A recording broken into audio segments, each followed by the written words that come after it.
I was very upset about the notion that nearly half of doctors are considering leaving medicine.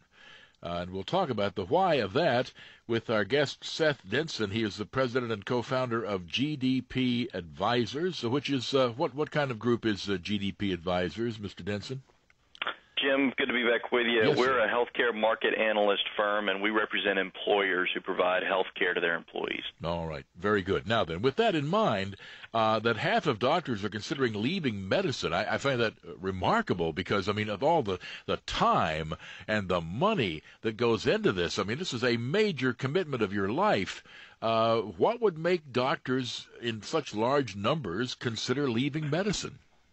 Well, medicine is no longer run by the medical practice any longer. It's run by big business. And the challenge that many doctors oftentimes find themselves in is that to stay afloat in today's business climate of medicine, they have to engage in a world that they really didn't sign on for. Most doctors wanted to treat patients, to do good, to help people in need, and they find themselves spending more time on the business side of healthcare than on actually delivering healthcare itself. Well, that certainly does say a lot. All right, 1-866-50-JIMBO, 1-866-505-4626. I'm wondering about the number of doctors that seem to be following through on this. It's one thing to say, boy, I've had it with this job. It's something else to actually take steps to, I don't know, open a flower shop or something, whatever they're doing. How many of them are following through on this complaint?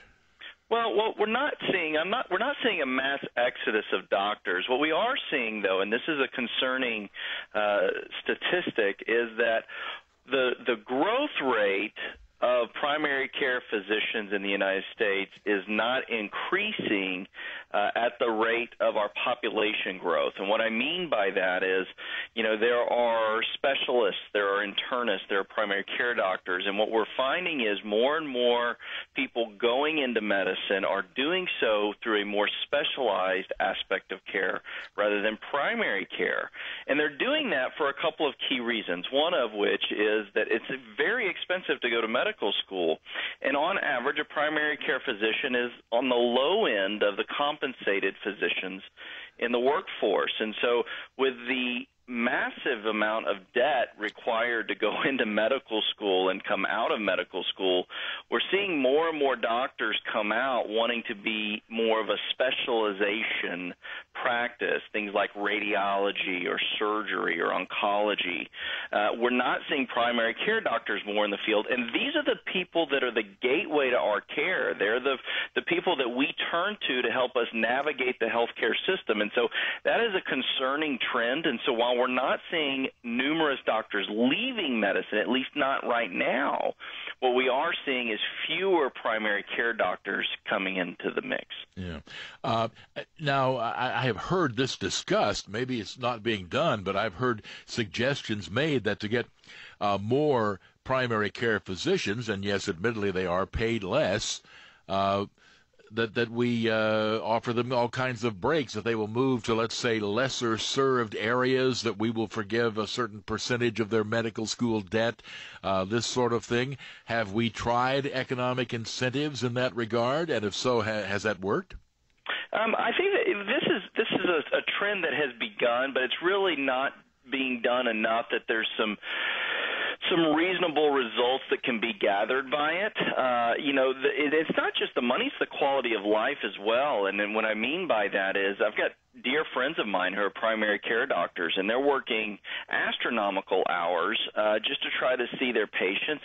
And what the article that you're referencing, or the study that you referenced at the beginning of our segment here, is referring to is the fact that a lot of these doctors are just frustrated with the overall structure of the business side of things, and what insurance companies are what they think preventing them from doing when it comes to treating their patients in the way they see fit. And so between the insurance companies and the hospital systems, and I'll tell you that the hospital system is really driving the primary care market right now, but not in the way that we would want it to. In more metropolitan areas, we're seeing hospital systems buying up the primary care physician practices because that becomes their sales force. They can go to these doctors with this looming debt, help pay off that debt, but in turn they go to work for the hospital system as a primary care doctor, and in turn they become the sales force to refer patients inside of the hospital system for tests and procedures alike. 1-866-50-JIMBO, our number, 1-866-505-4626 on the Bohannon Show, as we talk with Seth Denson, the president and co-founder of GDP Advisors. We're looking at the impending doctor shortage in this country, and goodness knows we have enough problems in terms of medical care without a doctor shortage as well. 1-866-505-4626. Back in just a moment. 1-866-505-4626. Half of doctors are considering leaving medicine because of health insurance headaches, and nearly 9 in 10 doctors believe that barriers set by insurance plans have led to worsened conditions for patients in need of care. Gee whiz, let's talk some more about that with our guest, Seth Denson, the president and co-founder of GDP Advisors, and also with Ed, who calls in from Las Vegas tonight. Hello, Ed, and good evening. Yes, hi. I drive down to Mexico for dental work and prescription drugs. I haven't needed any medical, but for minor procedures, I'd consider it. And I hear people go to India for hip replacement and this, that, and the other. What's the impact of globalism when it comes to medical care and people, going across borders for, the dental school here wanted $2,000 for a special crown, and in Mexico I only paid $420, and the guy was very adept. I mean, he said he did about 500 crowns a year, and the person at the dental school needs about 5 to graduate. What does it cost to fly to and from India? I don't know, but I mean, if it's a hip replacement, I think the cost of the deductible, I hear 20 to 30 grand for a hip replacement, all inclusive, and here it's $100 grand if they're paying out of pocket. Well, all right, let's let our guest respond to Ed in Las Vegas. Those are interesting numbers, to say the least, Seth.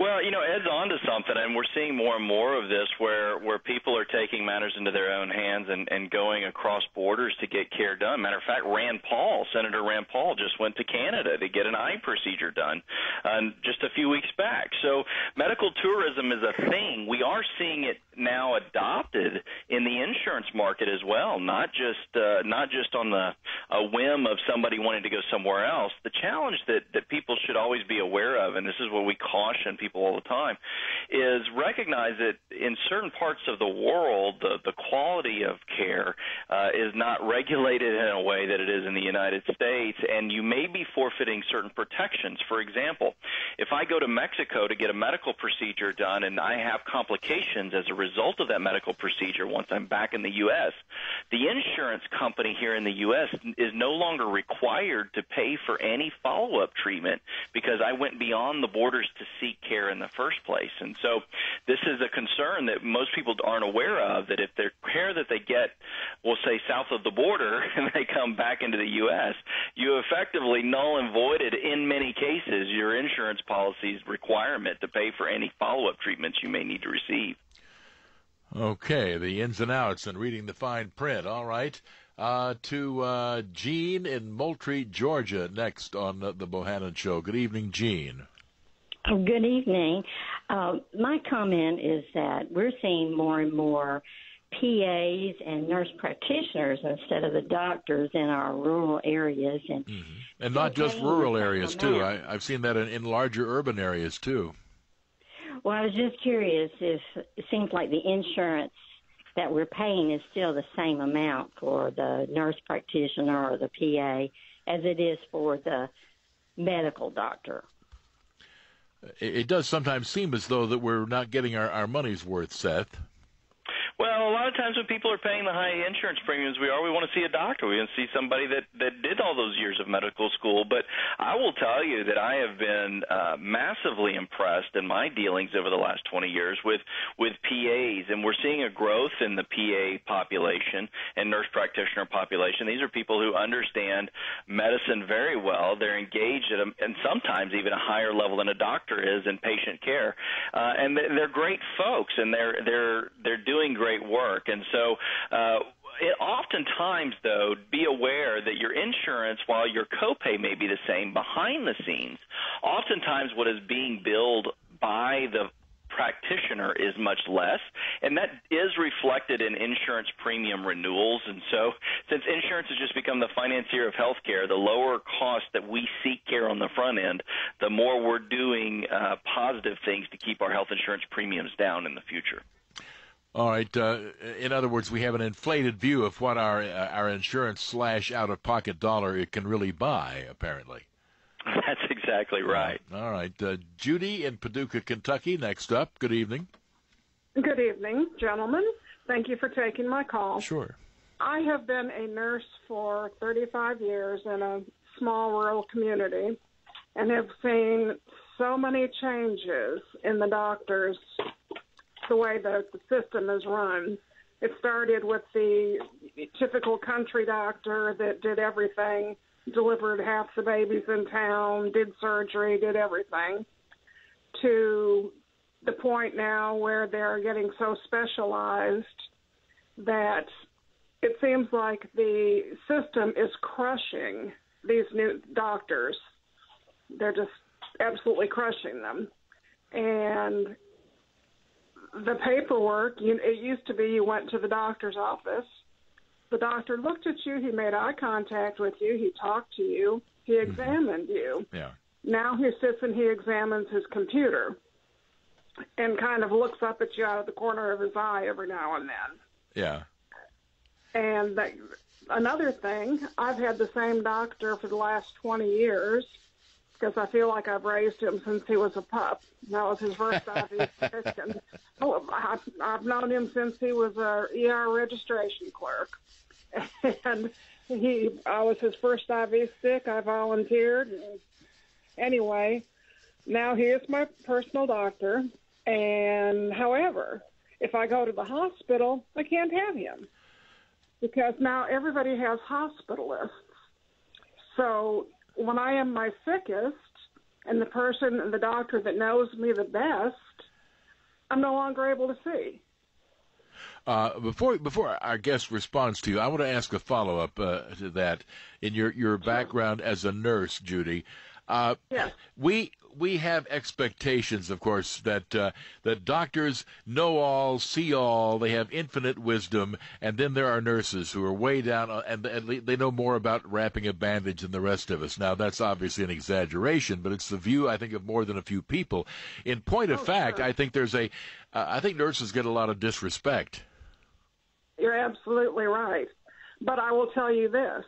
If you're going to go to see a specialist, if your doctor that you know and trust refers you to whoever, ask the nurses about him. Because the nurses will know whether he is indeed a good doctor or not. All right. Assuming that they'll level with you, that's fair enough. Okay, Seth Denson, response to Judy, please.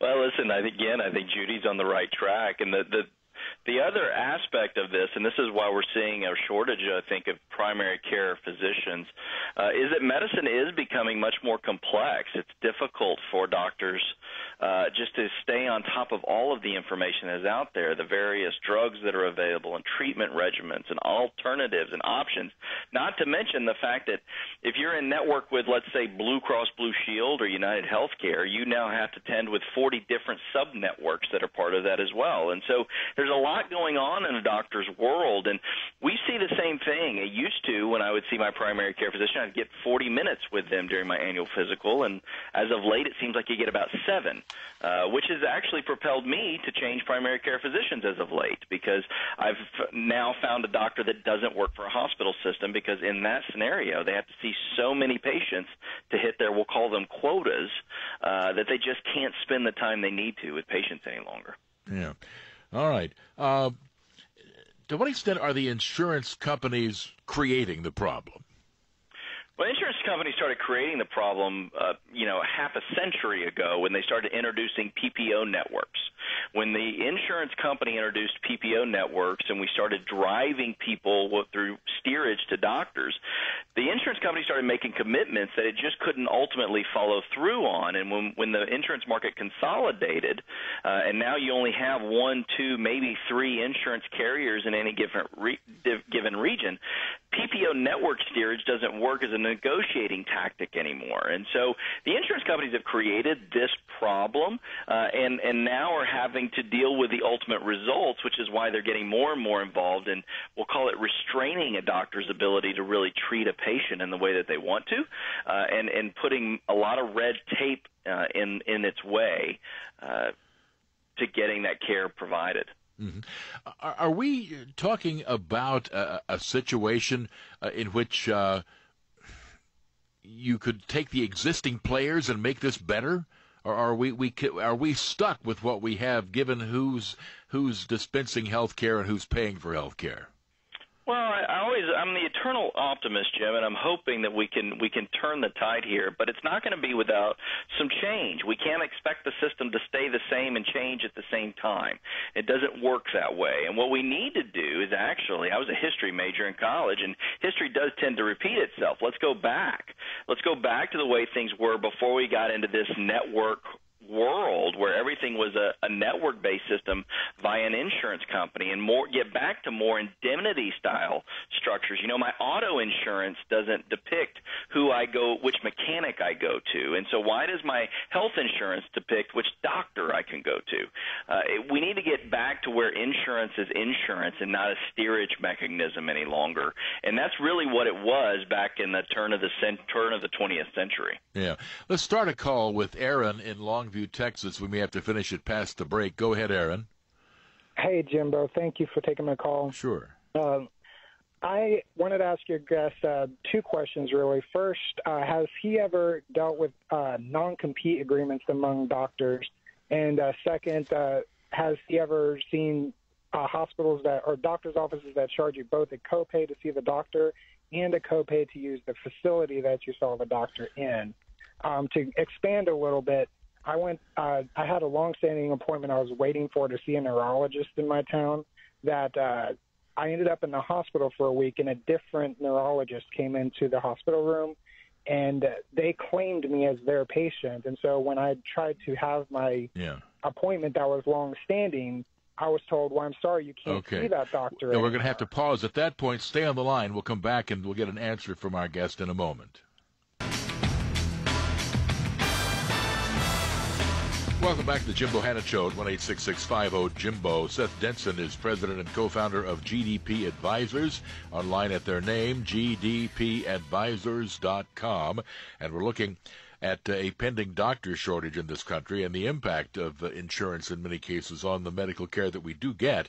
And Aaron in Longview, Texas, had called in with thoughts, first about non-competes among doctors. How does that work, Seth? Well, listen, non-compete rules apply just in Texas just as much as anywhere else. I'm in Texas, so I'm very familiar with corporate structures of non-competes. With regards to the way that Aaron was referring to them, I think that he was, again, I could have misunderstood, but was talking about impending doctors working with various hospitals in a non-competition sort of way. And we do see this sometimes where a doctor is contracted, we call, with one doctor has, we'll call them privileges in the medical world at one facility but not another, and that would not allow them to treat a patient at a certain facility, which led to, I believe, his second question, which was, seeing a different copay for the doctor and then for the facility. And this is becoming a very common practice, and I would caution your listeners to always ask questions once they enter the hospital, because oftentimes what we're seeing is a fairly common practice these days in the United States is that if I enter into a facility that I know is in network with my insurance company, that does not necessarily guarantee that the doctor that I see will be in network with my insurance company. And therefore, I could get a surprise bill a couple months down the road when I find out that, indeed, the doctor that I saw wasn't in network, even though the facility was, and there's a separate copay for that. And this is unfortunately becoming a very common practice of medicine throughout the United States. All right. Did that answer most of your questions, Aaron? Exactly. What's happening in my area is there's 3 neurologists. They all are independent. They don't work for the hospitals, but they work at the hospitals. And so what happens is they, amongst the 3 of themselves, made an agreement that they wouldn't steal patients from each other, which gives me as a patient no right to a second opinion. And I literally had to drive halfway across the state to Houston to find another doctor that could give me a second opinion because I could not see one locally because they refused to accept a patient once another doctor had seen them. And that's where my situation was. I had a 6-week wait to see one neurologist, and 5 weeks into my wait, I ended up in the hospital, and a different neurologist came into my hospital room and told me that she was now my doctor, and I could not go see the other doctor that I had been waiting 6 weeks to see. It sounds to me like we're talking about an industry that is getting too cute by half, quite frankly, Seth, and I'm not a great believer in government regulation, but this is game playing of an inordinate level. It is if they are deliberately building a system designed to screw you over, at which point I don't care if government comes in. In fact, I'll cheer them on. I mean, this is the kind of nonsense that just doesn't need to be done. This is game playing, Seth. You're absolutely right, and it's something we've been advocating for extensively. And in my upcoming book that's coming out, I have a whole chapter on the structure in which business has taken over the medicine in a way that precludes the consumer from being a good consumer. And I'm a free market capitalist, but unfortunately the only way to break the back of this, we'll call it crony capitalistic structure, is for the government to step in and say this is an unfair trade practice, and we're no longer going to allow it. We do it with banks. We do it with credit card companies. We do it with pretty much every other industry, but the government has left healthcare alone in the way that it operates from a consumer standpoint. All right, 1-866-50-JIMBO, 1-866-505-4626 on the Bohannon Show, and thank you for your call, Aaron, as we go to William in Tyler, Texas. Hello, William. Hello. I noticed that a lot of these doctors working for these hospitals now, that they seem like they're pushed to give CAT scans, MRIs, CKGs, and things like that. Extra expense that a lot of times they don't even need. And if you tell them no, a lot of times they give it anyway. And then when you go to pay bills, say, I don't need to pay that because they didn't order it, and I told them not to do it. To what extent is that simply butt cover, Seth Denson? You can't hang me for malpractice. Look, the guy came in with a hangnail. I gave him a CAT scan. Well, that's definitely the veil that they hide behind. We're seeing more and more physicians hide behind the idea of covering their rear, so to speak, and not wanting to get sued. But the reality is the more tests that they generate, the more that they make. And I mentioned earlier that the vast majority of primary care physicians throughout the United States are now hospital-owned. Matter of fact, a recent study showed that a hospital's return on investment is 8-to-1 when they buy a physician's practice. And that's because once they purchase that physician's practice and that physician becomes an employee of that hospital system, they are really required by way of how they are compensated to send people to we call it the third floor to get that MRI and CT scan and lab and x-ray and all these extra tests, because that's what their new job is as a salesperson in the medical field. 1-866-50-JIMBO, our number, 1-866-505-4626. Back with more in just a moment.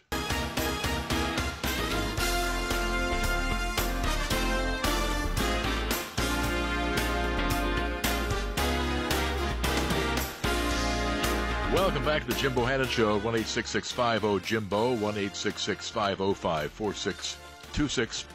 As we talk with our guest in this portion of the program, Seth Denson, the president and co-founder of GDP Advisors, and we talk about the way medicine and the payment of medicine and the distribution of medicine and the availability of medicine is happening in this country right now. What would you do if you could change the system and your word was law? Well, the first step that I would take would require from a regulatory basis that there be full transparency within the system. That is absolutely a key requirement. Our free market system, it's easy to kind of look at the system and say the government's got to step in and change it. And there's a lot of talk these days about Medicare for all. And I caution people that scream for that because the United States is responsible for 70% of the advancement of medicine in the world. If not for our capitalistic system, we may have never cured things like polio, right? So we need our free market system for medicine to continue to flourish. But our free market system works best when the consumer has the ability to be an educated and informed consumer, and right now that just isn't happening in the United States. It's not regulated. It's not required. The consumer needs absolute transparency and understanding how business works in the healthcare system so that we can make more informed decisions. And while there's a whole slew of things that need to happen, that is the utmost of importance. All right, to Dakota, who calls in from Denton, Texas, on the Bohannon Show this evening. Hello, Dakota. Hi, Jim. How are you doing? Fine, thank you. My question's actually for Seth. I called into this program maybe a week or two ago when we were talking about the VA hospital. And, I hear you talking about the doctors are hiding behind, sort of a CYA sort of standpoint of, they're covering their own back just to make sure by doing these extra tests and charging for these tests that you may or may not need. And, yeah, but sometimes, let's face it, if that'll get you out of a lawsuit that could bankrupt your whole practice, it's not as though I necessarily blame the doctors for that, Dakota. Of course. Right, of course. That makes sense. But my question to you is, you just mentioned the transparency with the public. But other than a knowledge on the public's end of what to expect and what to know when going to a doctor, what's the solution to the problem? What's the solution to this sort of, I don't want to say malpractice, but running tests that don't necessarily need to be run? Yeah, so there's a couple of key things, and one, that's a great question, Dakota, and I'm waving to you from where I live in McKinney, so just down the road from where you are in Denton. I was just there today. There's a couple of key things. One is that in the United States, we operate on a fee-for-service basis. So, Jim, you asked me a moment ago if my word was law and what could I do. Transparency would be number one. Number two would be remove the fee-for-service structure by which medicine operates in the United States. So we should go to an all-concierge service? Well, no. What I'm saying is that patients should be billed for outcomes, not tests. So what I mean by that is the hospital system, the medical practice, gets to bill you regardless of whether or not they cure you, regardless of whether or not they ever figure out what's going on. And so there's an incentive there for more tests to be run. And so what we need to move away from is this fee-for-service model where every test generates a new bill and move instead into any final diagnosis generates a bill. And that's in large part the way the Medicare system operates, and this is a positive of the Medicare system, is that the system will oftentimes reimburse based on outcomes as opposed to tests and research and treatments. It's all about what the end result is. And we need to move more into that. I don't pay an airline company to get me on the plane. I pay the airline company to get me to my destination. And we need medicine to work in the same way. All right. 1-866-50-JIMBO, 1-866-505-4626. At a time when there's a growing population, and in particular a growing elderly population as the baby boom passes into retirement years, we're going to need healthcare professionals more than ever. If, in fact, at the same time we are facing, we'd be facing a doctor shortage anyway. If doctors are leaving medicine, then we're going to be facing a much larger shortage. It would seem that, quite frankly, supply and demand would kick in, and doctors already get paid a lot, but my goodness, if in fact we're going to see doctors leaving their practice at a time when boomers are all getting old, doctors will be able to name their price. I mean, I'll put it this way, I don't know how much guff I would put up with for, let's say, $150,000 a year, but for $750,000, I might put up with a whole lot more. Yeah, no doubt, right? And this does bring up a bigger topic, though, that needs to be part of the conversation is, we shouldn't we shouldn't have a system where it costs nearly $500,000 to become so educated to become a doctor. We need to work through some ways in which some qualified people can get into the practice that maybe today can't afford to do it. Now, I'm not advocating a system where everything is paid for and free education. What I am advocating for, though, is that we look at the entire puzzle and figure out all of the various pieces that might come into play to drive the cost of healthcare down, but that in turn means driving down the cost to get into healthcare as well.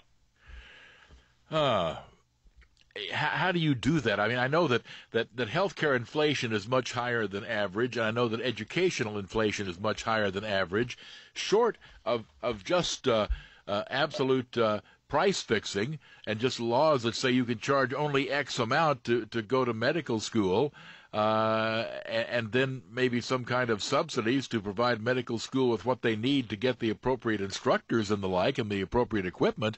I don't know how you do this without totally distorting the economic model. I mean, that sounds like a great idea, but I don't know how you go about doing it. Well, it definitely isn't without its challenges, and it's not going to be without some, we'll call it the big R, right, the regulatory word that us free market capitalists don't always like. But it is necessary to create a system that feeds the healthcare system appropriately. I'm all for people making money. I'm all for a capitalistic structure and system. But we need to put some reins on how the healthcare system operates, because it's not like buying goods and services or buying a car. This is my health, and this is the population's health. And so when you start to infuse that with various options of subsidies for doctors that do grades and things, I mean, there's a much longer conversation to be had about allowing more people to get into medicine at a lower cost way to do it, and allowing the overall cost of medicine to go down by regulating in some ways how the system operates.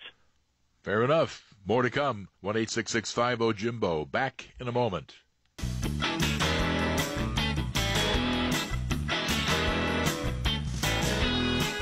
Welcome back to Jim Bohannon Show at 1-866-50-JIMBO, as we talk about something that we've been talking about as long as I've been doing talk on this network. Even before there was the proposal for Hillary Care, we've been talking about this. This is an issue that's been discussed going back certainly as far as Harry Truman and Franklin Roosevelt. So we're talking fractions of a century here. Mike in Gainesville, Georgia, a listener to WDUN Radio in Gainesville, and Bill and Joel. Hello, Mike, and welcome. Yes, how are y'all doing tonight? Fine, thank you. I just had a little quick bit of info that I had pulled up off of watching some YouTube videos.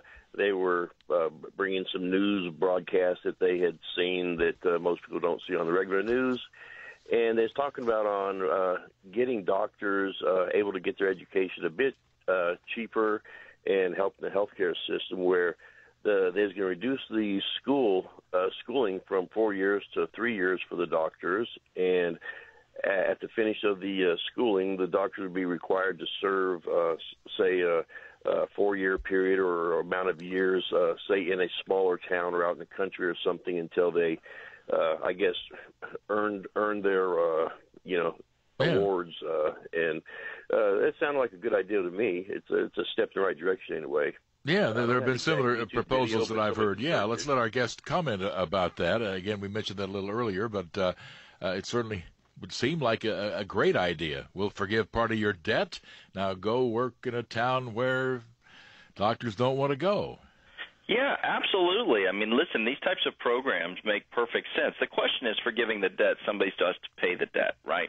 And so who's actually forgiving the debt? Is it Uncle Sam? The is it taxpayer, the probably. The taxpayer in some form or another. That's exactly right. And so, again, this is all part of a much longer conversation, but I'll tell you who your competition is in this.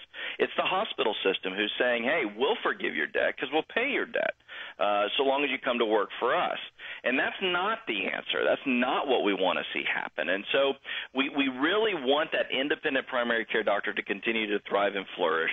And there's a lot of there's a deep conversation needs to be had around this. I love this idea of going into more rural areas, or even more, we'll call them less attractive areas for doctors to go and serve their communities that are underserved. And so we're also seeing this in Doctors Without Borders and the Peace Corps and some other things as well. All these are great ideas, and I'd love to see more of them happen. Yeah. All right. Good points, Mike, and we appreciate your call and your listenership as we go to Cody in Akron, Ohio. Hi. Hi. I don't have a pointed question, and it might sound off topic to bring this up, but I just wanted to hear the commentary that you and your guest might actually talk about, where we have a situation with the wall declared a national emergency with people flooding over the border, and how that might relate to future presidents saying we have a national emergency of a shortage of doctors, and the free market system and the regulatory stuff and all that. Right. Okay. Well, we've heard this before. I mean, I suppose that we could try to make that sort of respond to the general topic matter. Is this what you would call an emergency situation if you were president of the United States, Seth? I don't know that we're in an emergency situation from a loss of doctors yet, but we're headed that direction. We are at a full tilt state when it comes to healthcare, though. Healthcare in general is expensive. Healthcare in general is complex, and it's administratively a hassle, which is, as the study that we've referred to multiple times this evening, is talking about. Doctors are done. They just don't want to deal with it anymore. That is a state of emergency that we are in the United States. We need to cure the healthcare system, but we need to do it in a way that isn't involving a government takeover. Nobody wants to go to the post office to see their doctor, and they don't want Amtrak to get them there, right? We need a free market system that continues to advance its health care. We need the government, though, to set specific parameters and structure around that allows the free market system to continue to thrive, where the consumer has the power, which it does not today, and that the system operates in a free trade commerce structure that right now is not present in our healthcare system. About 30 seconds to go. Are there any examples anywhere in the world that point in that direction, in your view? Unfortunately, there's not any specific examples, although we are seeing Germany has some things that they're doing around healthcare, around how they've structured a private pay around public option system. There's some things to learn from that. The benefit that the rest of the world has, though, is that the free market system in the U.S. is continually thriving, and they have the luxury of having socialized medicine because we don't. So as long as we have a free market system, and we need it, that needs to continue. All right, stay on the line. We'll speak off air. Again, Seth Denson is president and co-founder of GDPadvisors.com, and we're looking at an impending shortage of doctors. This is Westwood One.